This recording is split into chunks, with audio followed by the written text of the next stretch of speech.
Hey girl, hey, I'm Chante, the host of Uncensored Girl Chat. Welcome to the safe, judgment-free place for women to connect, unpack, get inspired, and learn. This positive space is here to help us be more confident and proud of who we are no matter where we are on this journey of life. On this episode of Uncensored Girl Chat, we'll be talking all about dating on your own terms, from owning your singleness to building the perfect roster. I'm joined by Dating Coach Vee, who was my personal dating coach. Hey guys, it's me, Chante. I am back, Uncensored Girl Chat, and today's topic is all about something I love to talk about. You guys know I share that I dive a little deep with you guys, especially in my close friends. So if you're not following me on Instagram, follow me on Instagram. Close friends get all of my dating tea. So today's topic is dating, and I brought somebody here who has helped me put together a great roster. When I was kind of like out here, I was really out here dating. Like I'm really about this life. I'm a little bit of a serial dater, here and there. I love dating, and I love how V put things into perspective for me when it came to dating.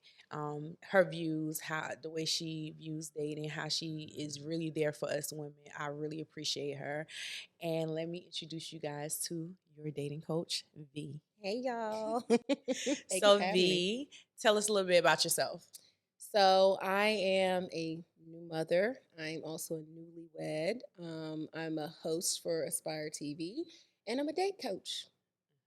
That's kind of the roundup. So long and short. what is your roster looking like when it comes to your dating your clients right now? I've got a good little rotation of clients. I love them. They work very, very hard. These are women who maybe have had like negative perspectives about dating before, and they've been following my page and they're like, you know what? Let me see if this gonna work. Let me see if I can change my attitude about it. All of them are killing it right now. Like all of them are killing it. So I'm really proud. But I still got a little bit of space. You know what I'm saying? If anybody want to add. And what about as far as what do you think you specialize when it comes to your dating coaching? As far as is it like possibly setting up dating profiles or just building that confidence? Yeah. You know what? I really try to like customize it per client. I am really good at dating apps. That's really how my business got started because I was online telling people about creating my dating profiles, being a new widow and newly single. You know what I mean? So I kind of just hit the ground running. Once I started doing that, people heard about it and was like, "Hey, girl, help me out!" And like I landed my first client, and she's now fast forward married to the man she met on a dating app. And she said she swore she was never gonna use a dating app. She's like, I hate them. I can't stand them. First dude she met on there went on a date. Now they married, got a baby. So I'm doing something right. Yes. Now tell me about your dating journey, like from your past relationships and what led up to now you being a married woman. Just briefly, not Right. you don't Listen, have to, you don't have to, we ain't not digging up trauma. We are not digging up trauma. No, it's totally fine. I mean, the good thing about healing is that you can talk about the things that used to trigger you, and triggering sometimes tells that there's a little bit more there you got to work on. But I became a widow in the beginning of 2016. Was really, because I was in my early 30s, I was like, well, I'm not an old widow, but I'm gonna die alone. Like I had to figure this out. So I kind of just started dating like almost immediately, maybe like a month or two later. And really didn't know what I was doing. I had never dated before. Fast forward, I eventually moved out here to Atlanta at the end of 2017. And I was like, you know what? I'm going to just try my best and try to have fun. And when I tell you, they ate me up out here. Like they love me. The guys love me. I didn't even spend money when I went out. Like they would just be hooting and hollering. It got to be something about this little peach I'm carrying around. You know what I'm saying? In the back. Hey, got the body type. It is what it is. You know what I'm saying? So me and my girls would go out. We would have a good time. I would meet, guys and date here and there. And I built me up a little roster. And then we're gonna talk about rosters in a minute. In a minute, we're gonna talk about rosters. Get ready. But I was dating all kinds of different guys. That's what I loved about being out here was there were so many different kinds of beautiful black men. It was just, oh my gosh, so amazing to me. Listen, all day. It was like engineers and doctors and pilots and all of this. So I had me a nice roster when I met my husband. And we're gonna get to that later, but yeah, I was Okay. having fun. Now, my views when it comes to dating, I think when it comes to putting yourself out there, the most important part is really owning your singleness Mhm, mhm.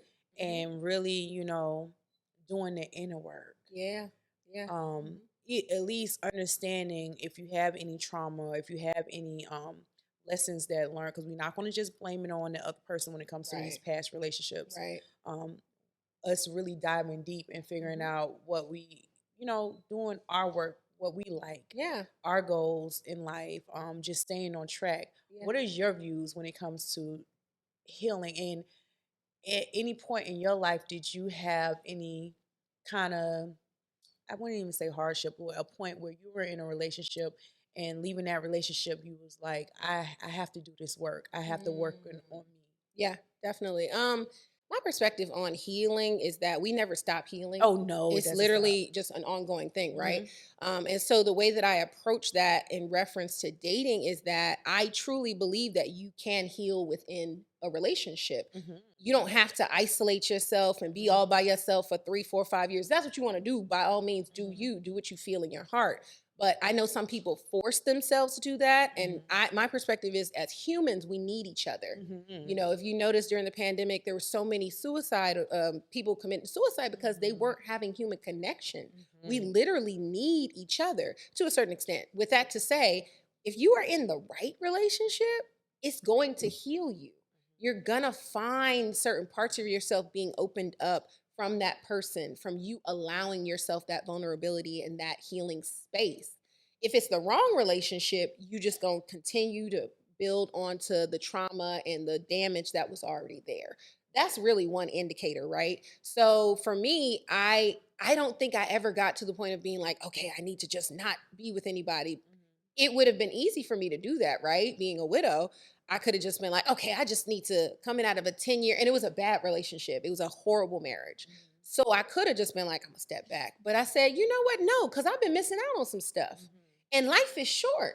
So that's saying, I'm not going to actually say, well, Say, say it, the girl. saying of what it is, to Get under. get under. I mean, I, like I, long I and have short. said, I can honestly say some of my relation when I left and I just put myself back out there, I felt my vibe come alive again. I felt myself, but Mhm. then also I'm a confident black woman, so it Yep. was just me just noting what happened and just Mhm. moving on. Mhm. But what do we say to the women who when it comes to leaving that relationship and they don't know who they are? Mm. That's when you have to, and this is in a relationship or not, you got to get back to what you love. You Hmm. got to get back to the core of really who you And that goes are. into the next thing, creating your happiness. That part. You got to build that life regardless of if you got that person or that Hmm. partner in your life. You Hmm. got to have things, because that's how we lose ourselves in relationships, is that we're so dependent on the person. We all up under them all the time. And that's great if you love somebody and you guys are kind of in that honeymoon phase, you right next to each other, but sometimes we lose the things we love, our habits, the things that make us happy, the things that feed our souls. So Hmm. that's why we break up. We like, well, now I can get back to painting. Now I can go back to doing the salsa at the local. Like, you should have been doing that. Hmm. Hmm. That's what builds you up as a person, because you're going to continue to grow. You're going to continue to learn and love. You can't stop doing that. Hmm. So that's where that confidence comes from. That's where that balance comes in, that your partner is not dating a shell of you. They're Hmm. dating a whole you. They can really see what's up. You know Hmm. what I'm saying? So that's what I would always suggest. Never stop giving, like, don't give up your passions. Hmm. Focus on those. And hopefully your partner will want to join you in that, at least support you and give you that space to be who you are. I noticed that with me just sharing my journey with other women, I noticed that a lot of them are in that space where they didn't know, especially single mothers. I have a lot. That's a bulk of my Mm-hmm. following.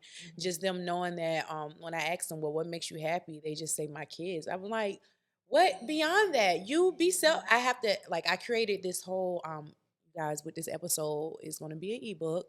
I have already created. I launched it a couple months ago. I didn't do too much rah rah around it because what is imposter syndrome.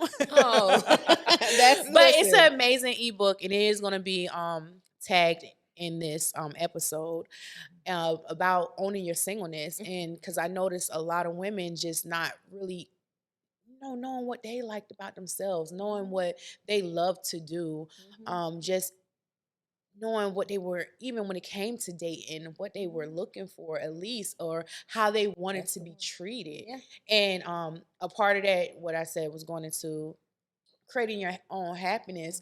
I had women who said they wouldn't even go out on a date by themselves, wouldn't take themselves out to lunch, breakfast, dinner. And I'm like, how can you not, if you can't vibe with yourself, how do you expect somebody else to vibe with you? That part. Like I want to be able to, and I claim this. I could walk into a restaurant or a bar and be by myself, and guess somebody's gonna come up and talk to me. Somebody's gonna vibe with me. That bartender, somebody, and it makes me feel good because I'm like, I know I'm whole vibe. That part. And I really, my mom, she early on when I had my daughter, this is for single mothers.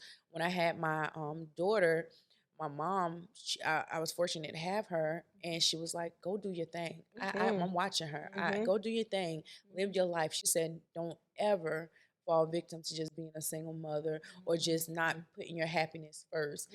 She said, "It's okay to be selfish. It's okay to do what you want to do with your life. As long as your kid is taken care of, go out." Yep. Go do your thing. And that's what I'm learning as a new mom, because like I just love that little girl so much. Like just when I look at her, it's just a feeling I just can't even explain. You know what I mean? I've never felt this in my whole life. But at the same time, mama needs some her time. I need to also be able to connect with who I am as a person so that I can show up for her as that person. Not just like and this is how I feel, not projecting that on anybody else, but like a glorified nanny. Like I'm just her little helper and I just say, I'm here to love you and clean your butt. No. Look at who I am as a person so that you can feel inspired for yourself in the future. I'm here to be some level of example of womanhood in my child's life, right? But in order to do that, I have to reinforce my own spirit and my own character and not lose that, and it's very easy to lose that when you're just in the duty of motherhood. So that's an interesting point. Yeah. And then when it comes to relationships and just in general in the dating world, how important is like your community, relationships with others, men and women? Like, community feeds into your perspectives on relationships, honestly. It starts from the foundation of where you come from, right? And then from there, who you surround yourself with. I'll give you an example. In my first marriage, we were together 10 years. All of our friends, everybody around us, hated dating, relationships. All their partners is trash. They always complaining. Like, that's why I try not to be around too many people who are always spewing negativity about their dating lives and their marriages and stuff like that, because you carry that. It's not your partner, it's you, right? And so that's who I became. That's who my husband at the time, my late husband, became. Like, oh, I'm always complaining. And that was a community thing. That was who we were around. Fast forward, me and my husband do not play that. You got about a couple times to come over my house whining about a bad date you done went on, and you just complaining, and then this is a cycle. This is behavior. Because I kind of feel like, I also feel like, and this is no downplay to anybody who is experienced this, I feel like in your dating experience, you should really, if you constantly having bad experiences, you need to check yourself. You need to check yourself. It might not even be per se you, but it might be who you're attracted to. Maybe it needs that needs to be changed up, because you can't tell me I'm gonna be out here getting fine as hell, knowing I'm a whole motherfucking vibe, and going on bad date after bad date. Oh no, what's wrong? So it's two things that I'll say to that point. The first thing is that if you're constantly feeding into the negativity you got on a bad date, then you're feeding that energy. You are thriving off of the negative experiences. And some people love living in that place. Oh, toxic. Oh, it's just, and not just, and they always got something to complain about. Always. And people love toxic. Some people love to be toxic. Because they're toxic. Yeah. Even on a victimhood side, it's toxic, right? And the other thing I have to say about that is your type is, I think it's a fallacy, and I'm going to tell you why. Your type is a fallacy because it is a collection of your experiences, where you come from, what you've seen. It is not necessarily real.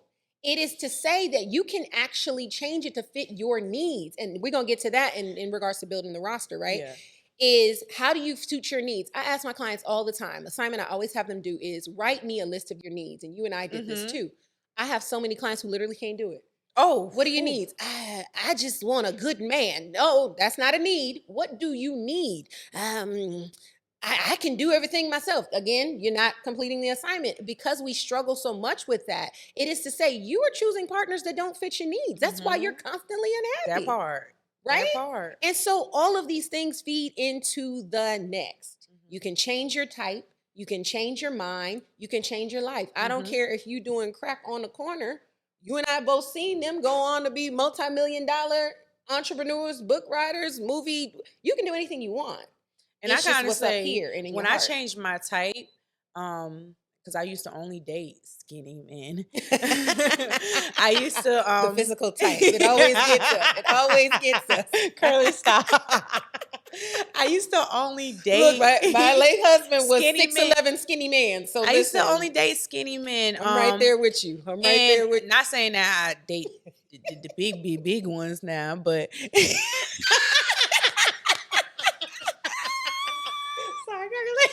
listen. No, but I do like my guy now. He got a little belly. I like it. I like my skinny little men dude. love us. But when I changed up my type and I started having more fun with dating, it became more fun and enjoyable. It wasn't like I was nitpicking. Oh, he ain't skinny. I don't want him. You know, right. And doesn't that seem kind of petty when you really think about it? Like, it well, we all been there. Trust, I have definitely been there. I think that's what your 20s are for. Date your type in your 20s. Go in your 20s, have your fun, do all the little pretty boys and all of them. Then once you start to figure out, okay, all candy ain't good for you. Let me try to hone in and start to really look deeper. Because if we just hanging out and clubbing and, having sex and doing our little thing, okay, that's one thing. But if you're actually trying to have a relationship and it be, deep, you got to go past the physical and see what they like in the inside. Yes.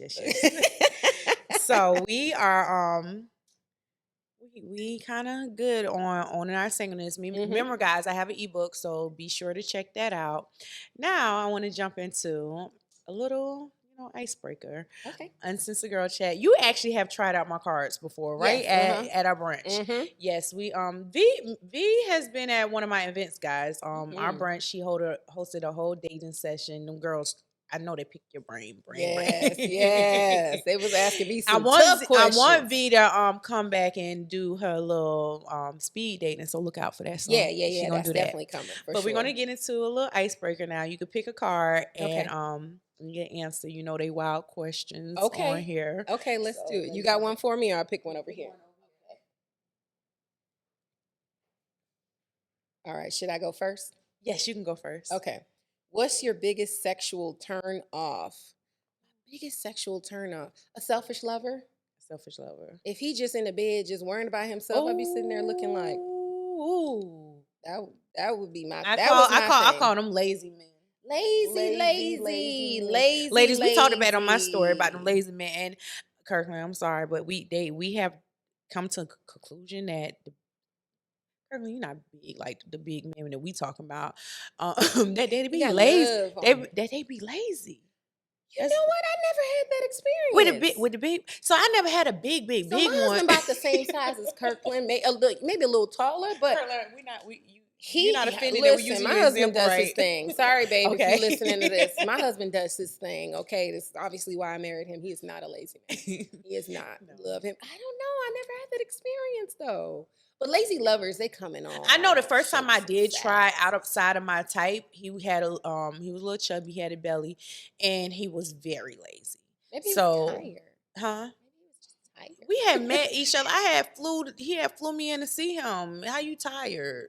All the way to, I don't want to say the location because you ain't getting no credit on this. No mentions on this. I'm not even gonna say the location. He gonna be listening to We you. good. Like, I know that was me. It was you. It was definitely you, but I'm not gonna say your name. Number or one. That's location. my number one. But yeah. So mine is, if you had to pick a favorite sex position, what would it be? Favorite? I like to be on top. Really? Once That's why you thought he was lazy. You want to put in work. You trying to be up there doing a workout. No, I think because, you know, I think I've got, it's a confidence thing. Once I realized that, you know, it's guys don't, because, you know, a lot of girls, they don't like to get on top, and they be like, what is God looking at, and this and that, and what do I do? I think once I understand, also that's how I orgasm quick, and I control it. So once I realized that, it was like, okay, that's my position. I'm good. Period. I'm good. I as long as I'm pleased right there. Yep. And I kept it like that. And yeah, different positions work, but that's my favorite one. I like the doggy style. That's my second favorite. Actually, my favorite. That is definitely. Right. And ladies, this is a little bit too much information, but when you get that wax in that doggy style, yes, you feel everything. Okay. Duly so noted. Everything, that wax, a fresh wax. Duly noted. A fresh wax. I haven't done it yet. Oh, it's amazing. Okay, in I'm a gonna try style. That. All right, yep. Learning all the things. Now, okay, on to my favorite ladies. You know, I encourage this. I definitely encourage this. But before I get your full rundown on this, the next we're talking about building your roster. You said you did not hear Jasmine Sullivan's roster song. No, I haven't heard. I'm surprised. So let me just say some of the lyrics, because we can't play the song. Okay. So it starts off, toxic, call me toxic, but you never call me stupid. Got a long list in my pocket. I've been told I've been ruthless, because I'm a player by nature, but I always keep it honest. So for you, there's one more spot left on my roster. So don't catch feelings. We don't need them. I'm not stopping. I'm in my prime. This is the best time of my life. So don't catch feelings. And if it sounds appealing, you just got to fall in line. Okay. So I love that song, because if you're really about this roster life, that's how you live in it. Yeah. You living it straight up like that.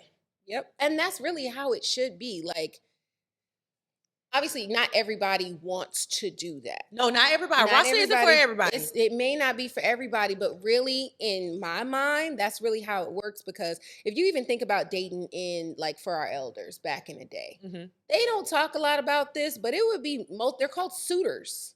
They would have multiple suitors. Look at Bridgerton. Literally, that's how it has always been. But the thing is that over time, we spent more time shaming women for having options, especially Black women.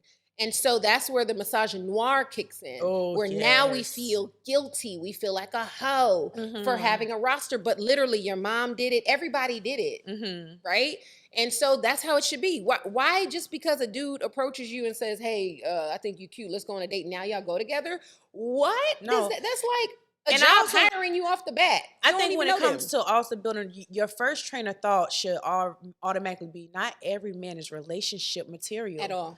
And they're going to show it straight on. Not at all, yep. But I'm let you get into this. Okay. What is the first step to building a perfect roster? So we're going to go back to the needs list. Yes. That's the first thing.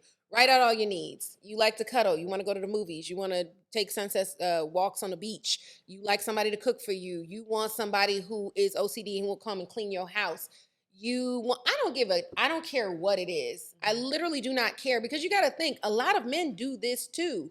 Tell me what we ain't been. They got the cooking bay. They got the cooking bay, the sex bay. They got the head bay. And they all got of these one women that they go on just on dates. That part. And special kind of days they got to show public. Off. They got ones that Trophies. they only take to the club. They got the turn up girl. So they have it. They might not say it like that, but they know what category they put them in. It's really subconscious, right? We're talking about the lazy sex. That translates into life. A lot of men just think about, how can I get what I need? That's how they were raised.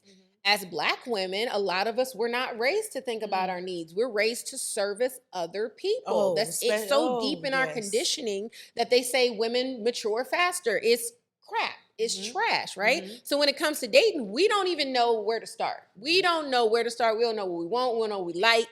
None of that. And that's where you start your roster building. So date based off our needs. Off your needs. So you start with your needs list, and I say at least aim for 10 things. So let's play. Do you remember mine? Oh, let me see. I know I wanted a travel bag. I remember a few of them. You had travel bag on there. You had cooking bag. Yes. Well, okay, so we shouldn't put bay on them because they can overlap, right? Yeah. So we'll just say the needs. So you had cooking, traveling, fun, cuddle. You definitely had cuddle, and I think at that time your cuddle and cooking overlapped a little bit. You had a bae that was doing both of those, which is great.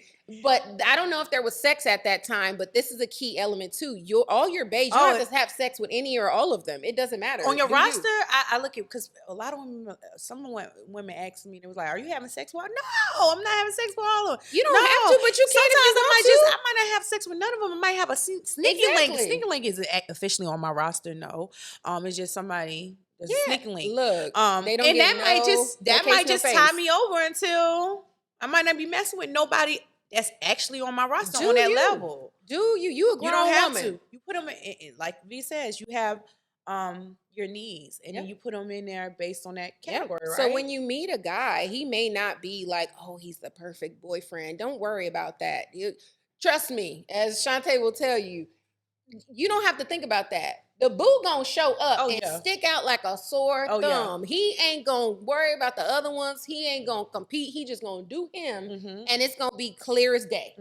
But let the other ones just fall in line where they fit. If you find one of them, you like to cook. Oh, for real? You should come over my house and cook for me. Put them to task. That's the other thing I have my clients do. Put your roster to task. Give them things. Tell them about your life. Oh man, I work late and sometimes I don't eat. You don't eat? Let me send you some food. Be what it is, a damsel in distress. Be a damsel. Get service. Help. Because the thing is too, you have to think, as women, we love to help people, and we're gonna kind of naturally get to that point with that person, right? We're gonna help them. So why shouldn't we be helped? Like, I'm gonna say straight up, the guy, he knows, he was on my roster, and I'm not gonna say him, but close friends, y'all know who it is. He was one of the ones that really started just catering to every need. It started off flicking them off. It started off the really, roster really started slow. clearing out. It started off really slow. Remember, he wasn't even a potential. In the beginning, he was very faint. It was like, I don't know, we just talking like this, like that. He had a lot of potential, but you got to see potential out. You can't just be like, I'm gonna jump in feet first. And it's that consistency. And it was more so of, I let him do all the work. He knew I love to cook, but he also knew that I wasn't going. I don't know if he knew this, but men do this. Some men do this whole, what is it, $300? You didn't hear about this? Like a dating limit budget. Oh, I've heard about that, but I don't know that some life. men actually do that, where it's like a dating budget that they'll spend, and before they see if you're gonna, put out something like that. I guess that's better than a coffee date. And when you think about it, if you're a girl, like for me, he didn't do it like that, but I saw it. I read about it. I saw it while we was dating, but I know that did he admit to it? No, he didn't do it. He didn't do it anything. Okay. But it was kind of like, I understood what they were saying, because I was like, dang, it was kind of like he took me on like I said, I love to cook. He took me on like 5-6 dates before I offered to cook, and because it was very random dates. He would call me throughout the day, stuff like that, and I was like, when I heard it, I was like, oh, so yeah, that's about right. He took me a couple days, and I was the. I was making him put out, and then he came in, and then I was okay with cooking. Okay. He got to earn it. Yeah, you got to earn it. He got to earn it. We can't just be of service to you, and you ain't doing nothing to get to know us or spend some time. He did it the right way. Yes. That's how it's supposed to be done. And the roster gets cleared out automatically. He did his thing. Now, what do you say to the woman who doesn't know how to juggle, who is like, I can't juggle? A lot of them say, I get attached too quick. That's something you need to talk to about your therapist. And I was just about to say, therapist, that attachment is a serious thing. It is. It dives deeper than just relationship. Right. I believe it's trauma built from back in childhood of a need of sometimes not feeling wanted to being abandoned. And I'm saying this from experience because it's from me. Same. I had to go through that when I got my first heartbreak at 32, and we're not gonna mention him either. I did mention him, but hey, look, he's not important. But when I got my first heartbreak, I realized about my attachment and my abandonment issues, and even before him, I was dating, so I kind of knew how to juggle. But I guess when he gave me that certain kind of attention that I was looking for, it made me attached to him. Right. So, what do you say to the woman who doesn't know how to juggle, who says I can't juggle, man? I mean, I always am gonna refer back to the therapist. If you are having trouble, because it's less about knowing how to juggle, and it's more about knowing you deserve better, and you should be vetting your prospects. So if you're finding that you're just meeting a guy at a bar and y'all going out on dates and now y'all go together and that was it, like your process should be a little bit higher, right? You should give him some time to show you who he is and vice versa. So if you're struggling with that and you're just off the bat, like, no, I meet a guy and we fall in love, you got to really take some time and go to therapy or start deep diving into some therapeutic like content. There's tons of books, there's YouTube videos, there's all kinds. That's what I use because I couldn't find the right therapist. So I started thinking about how I responded to people and the men in my life and all of that. And I started to just pick it apart. I thought about the abuse in my old relationship, my late husband, and I started to just be like, I don't want to ever be that person again. You know what I'm saying? So what can I do to heal those parts of me? I was so angry back then. Like you probably wouldn't even recognize me when we walked up to each other on the street. I was angry. I had to heal that individually. So if that's a part of it, is taking control of your healing, finding a way to get to that healing. Owning that. You got to own it. If you don't own it, then you just can keep reliving the same things. When I tell you, I literally have friends who shall remain nameless who just keep living the same experience over and over and over. And I'm trying to tell them, like, sis, that goes back to that healing. I love you, but you were doing it again. She got the 1, and then she got 2.0, and then 3.0, and 3.5. Sis, they all the same guy. You got to recognize that. And maybe that's an opportunity that you probably need to take a little step back if all you doing is running into the same burning buildings. And I also kind of feel like when it comes to a roster, it helps you not get attached. It does. It really helps you, like, just like think back to when I used to say the black book. You just call up one or and you as a woman, I feel like my roster, I never chased. I sat back and I chilled. So when I backed off, they were offended. They were definitely offended because I didn't chase them. I let them do the work. I was never like on them. I let them be on me. And they love that. They love that. And then when you exit them off your roster, they be really in their feelings. Like, I say Ted Daddy.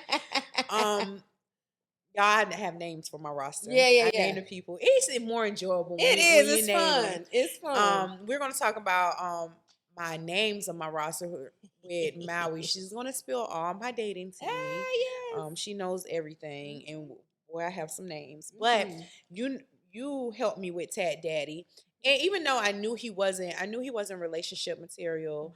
It was somebody I just wanted to have fun with. We had vibe, and I really just wanted to have fun, but. He was one of those guys that was spur in the moment. I'm not a spur in the moment kind of girl. When we established that, yes, it can be spur in the moment. But as we're building, no, I need solid. I need times. And we could not get on the same page with. He didn't respect your time. And that's a lot of guys. A lot of guys don't respect women's time because they think.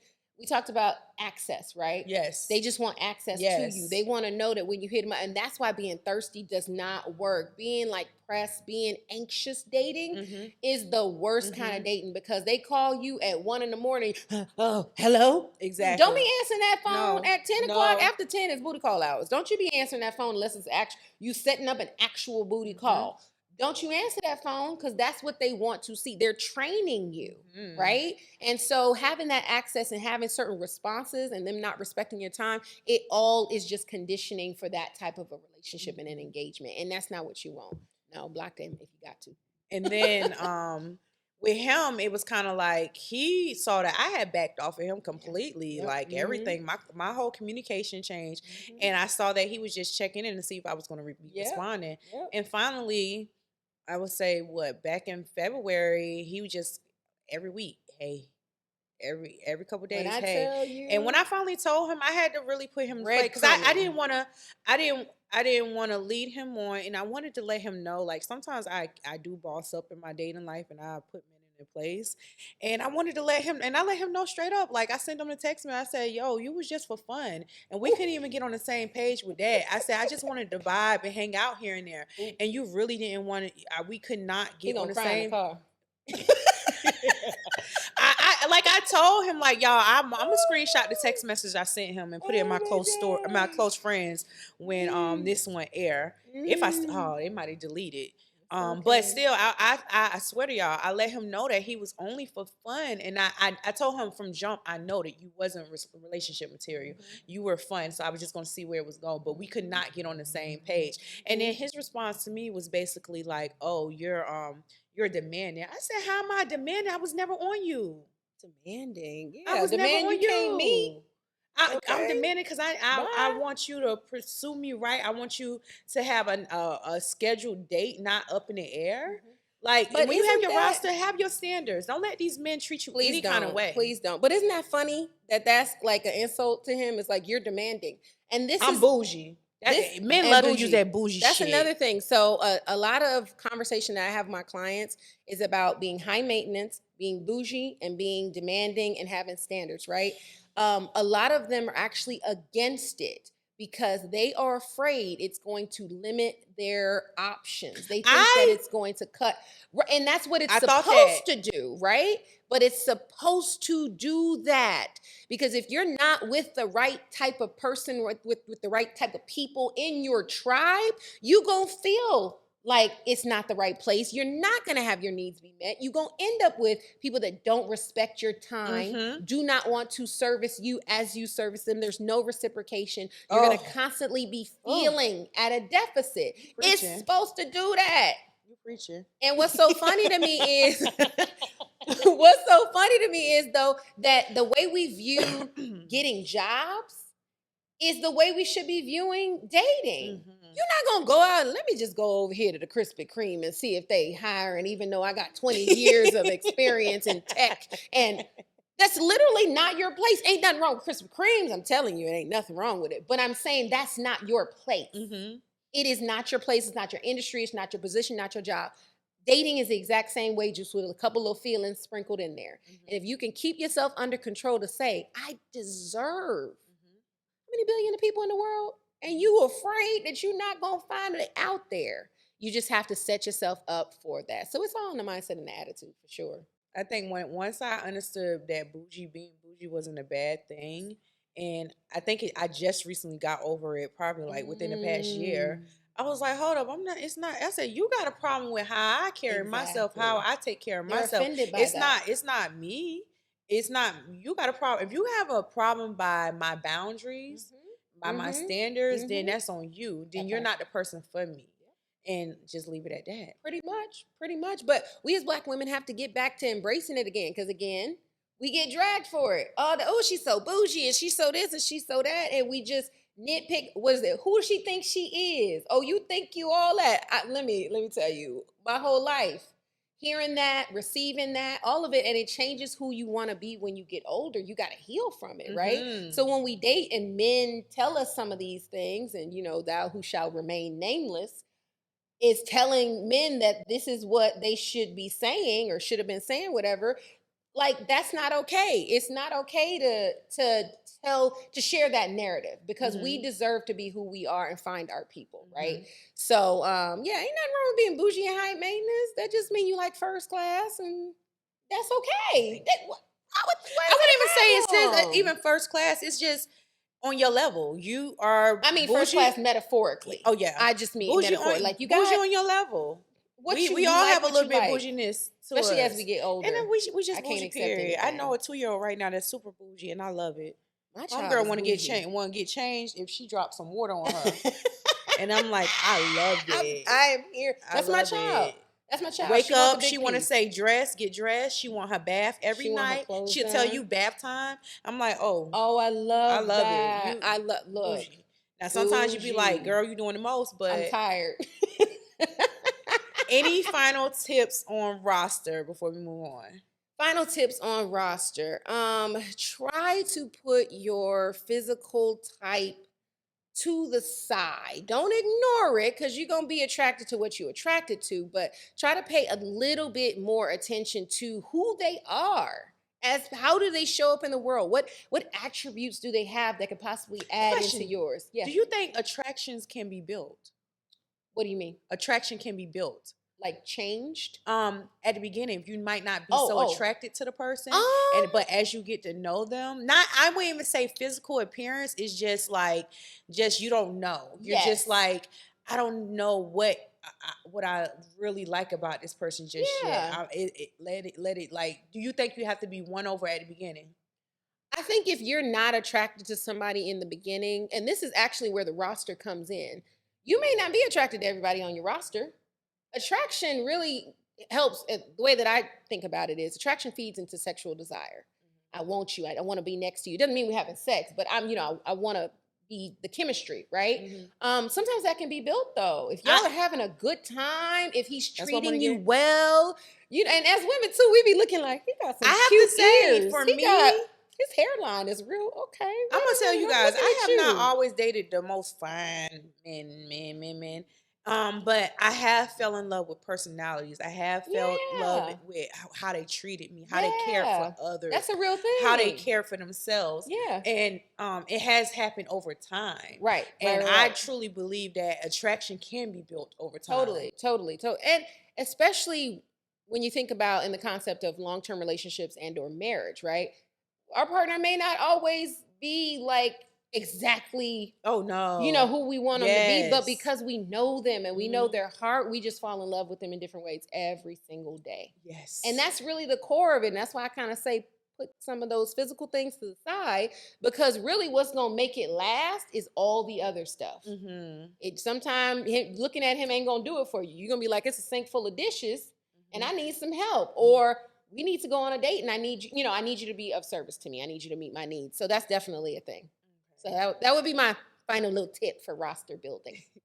Now, when it comes to moving along, dating apps. Okay. Dating apps. Look at our notes real quick.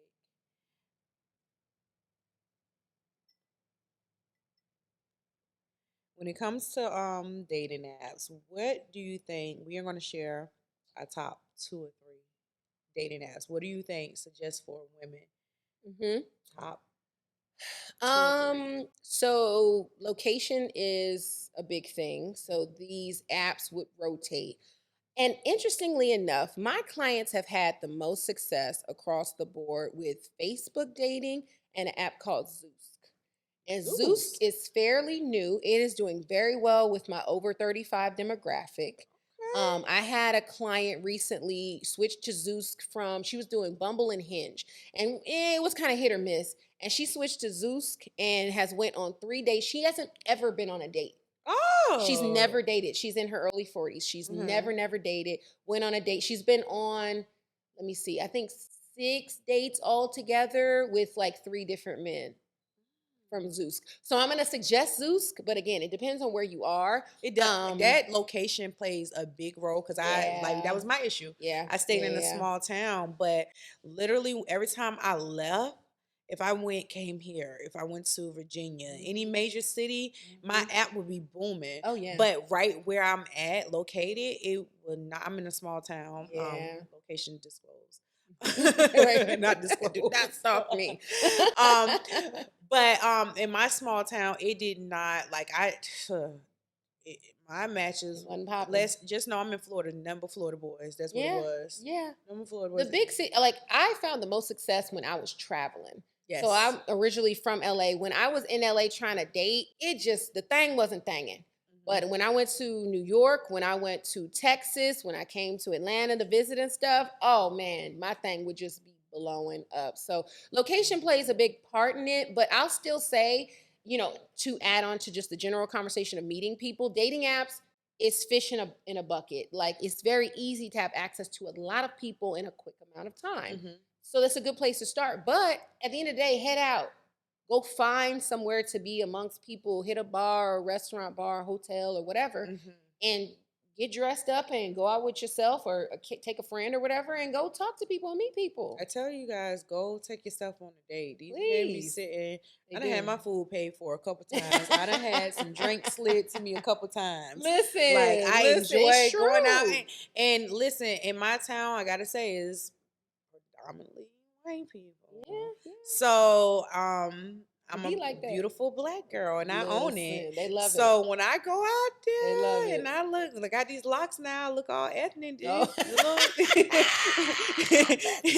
When I said I was did I say that with Crystal? I did on one episode. Like I thought about. Remember I told you sugaring. Yeah, sugaring. I thought was a sugar about baby it for a little while, so I get it. I told you I was like, how these white men was and they just approaching want me. I was company. like, they just want you to be okay. beautiful and talk to them because I don't know if it's like lack of access or not, having social skill. I don't know what it is. Or But just they got a lot want of a money. beautiful They girl just on their want a beautiful hill. girl to talk to. I never had sex with any of my sugar daddies. See, and Crystal, y'all, that episode with Crystal, she said the same thing. It is what it and so many, I respect sex workers. It's no shade whatsoever. I am just saying that sugaring as a trade is not sex work. They can overlap. That's why so many people be like, I don't want to be a sugar baby because I'm not having sex with old men.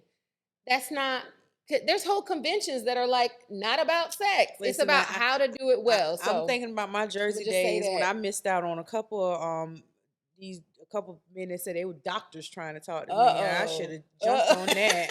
I was young, really in my prime. Look, you still got time. If you wanted to have a hot back Ain't no on sugar it. in that. Look, I was sugaring with a whole sugar in that. boyfriend. Okay, so a whole boyfriend. Listen, I was sitting up the other day. I told I was telling my guy, I was like, if I have no tattoos, recognizable tattoos, I have OnlyFans. Oh, listen, No face, no case. I have thought about and then he gonna that. tell something. What about doing the feet? I might just, because look, they love feet. They love feet. Now, I want to do a brand plug, you guys. Have you read Boss Bride? No. Okay, I have mentioned this book a couple of times over the years. I go back, and every time I kind of went back into the dating world, I always go back to this book. Okay. Boss Bride is the powerful woman's playbook for love and success. And what I love about it, it unpacks you. It has you. It makes you kind of dive deep into your wants, your needs. Yes. Your needs. Okay, I need to check this out. Building your boundaries. I think this is a great book that you could recommend because it comes with a workbook too. Oh, good. Yes, it comes with a workbook. Oh, good. Okay. Yeah, you got to send me that. And it comes with a workbook. I want to go to a specific portion to kind of see what this is. You got your highlighter. Yes, it's highlighted everything. It's real. This is a good little quote. That don't let men, money, or fear run your life. You hold the keys to your happiness, and it goes back to when I says creating happiness. Yep. So this book actually, it's like you're also writing yourself a proposal. You're giving yourself a ring. So this book really breaks down everything, and I'll dive deep more into it. But this is definitely a brand plug, not sponsored, but I wanted to put you on to this since we're talking about dating. Thank you. Yes. All right. Now, Boss Bride. Got closing. it. Go ahead. This is your moment. Hype yourself up. Go ahead. Tell the people about how they can find you. So you guys can find me on my main page right now is the V Prince on Instagram, and also on TikTok. I'm working on it, y'all. I also have a secondary page because I kind of split the brands between the marriage family and the single girl city stuff. And that's on Your Date Coach Vee. That page is under construction, but bear with me. I'm gonna give a whole bunch of content. I'm just really thinking about how I want to set everything up. But I got you guys. I'm working on a workshop right now, an all-day workshop for dating apps and setting up your roster and all of that. I'm also going to be doing the speed dating soon. Like, I've got a lot of stuff for this summer. We're going to be out here getting it. Outside open. We're going to be having fun, okay? Yes. So y'all keep a lookout. And it's so much stuff that me and V can talk about. I'm definitely going to because I'm going to have a little spinoff on Patreon where I talk with my girlfriends. Just that nice, intimate, and I'm definitely gonna talk with you more. So we are gonna chat with V a little bit more, guys. But I hope you guys enjoyed this episode about dating. I hope you got some good tips. The goal of this episode, let me just go back to my notes real quick. Was to encourage women to date on your own terms.